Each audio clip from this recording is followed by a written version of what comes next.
Joel here with Bodycam Breakdown TV. Today's footage comes from Midwest Safety. I'll link the full video below if you want to watch it start to finish. This starts outside the sheriff's office late at night. A man is seen circling the building with no clear reason, lingering near the entrance, and repeatedly coming back like he's trying to figure something out. He eventually approaches the back door and knocks, getting the attention of a deputy inside. What looks like a simple interaction at first flips in seconds into something no one there was expecting. The breakdown starts now. Hi. Hey, buddy. Can you help me out something real quick? Can you get a couple more officers? What's going on? Somebody said they're going to hurt my family. They wanted me to hurt kids, and I can't do it. Okay. Watch his hands here. The moment a weapon comes out, this turns dangerous fast and shots are about to be fired. Once it reaches that point, someone's going to be in serious trouble no matter how it ends. So I got to do this. Whoa, whoa, whoa, whoa, whoa, whoa, whoa. Put that down. Put it down. Put it down. Put it down, buddy. Put it down.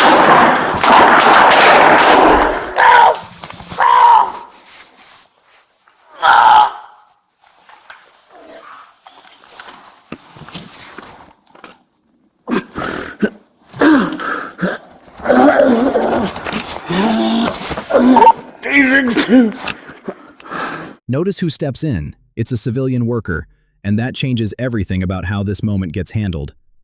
You can hear the wounded officer, and it sounds serious. You okay? No shot. You're shot? I'm shot. One punch. I'm shot in the chest. Is he gone? Now he's ran out the door. Over on the side. Oh. Oh. Does he have a gun? Yes. Yes. Alright, keep your copper, keep your... No. Ah! Where you shot? In the chest. Right in the chest? I gotta get you moved to cover. Is he down? Watch as they open that door. This is where they expect the threat to be over, but the suspect is still alive, and that changes everything. Door. I hit him. He's bleeding. I need papers. Close. Guys are lying, I believe he's constricting outside. Where's your vest?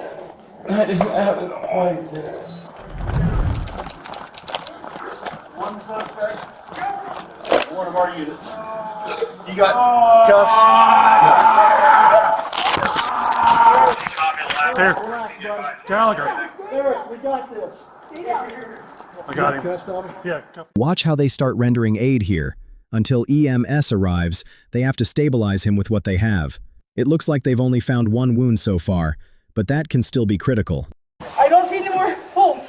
I got you. Keep going, please. Little guys.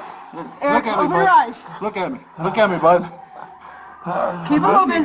Keep squeezing my hand. Okay, there's that one hole in the side, so I don't know if that's it. Keep breathing, bud. You married, kids or anything? I think he has kids. Watch as paramedics arrive. This is where the situation shifts from survival to critical care. In the head. He got an injury to the head.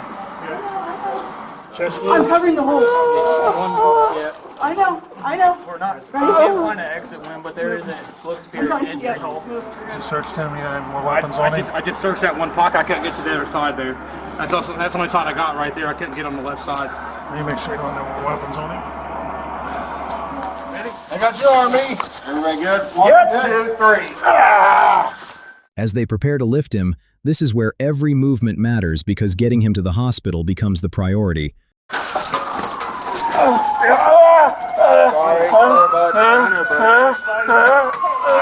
more time, Eric. Slide. There you go. Attaboy. I got it. Hey, let's get him a helicopter. Dispatch, can you go ahead and start back flight towards As more officers begin to flood the scene, attention splits between securing the area and dealing with the suspect still on the ground. While inside, the wounded sergeant is being rushed out for emergency transport. He's taken to the hospital with a gunshot wound to the chest, and at this point, no one knows how serious it is or how this is going to turn out. The situation is still developing in real time, and for everyone on scene, there's a lot of uncertainty about what comes next. I don't feel anything else on him. He stopped breathing. He's still gasping. He was gasping for a minute, but he stopped that now. Yeah. He's got. I'm gonna let go of pressure. You want me to let go? Yeah, Keep holding. we'll just carry him on the cot. Scoot him over away from the gun here. Yeah, see, we're going to be doing compressions here in a second. Okay. Watch your foot. Watch your foot. I'm going to roll into his back. Hey, watch your foot there.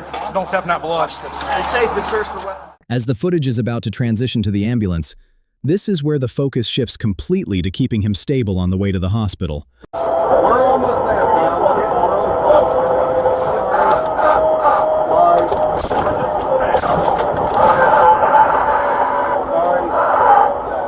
We're going to turn. Hold on. Be ready. We're going to turn.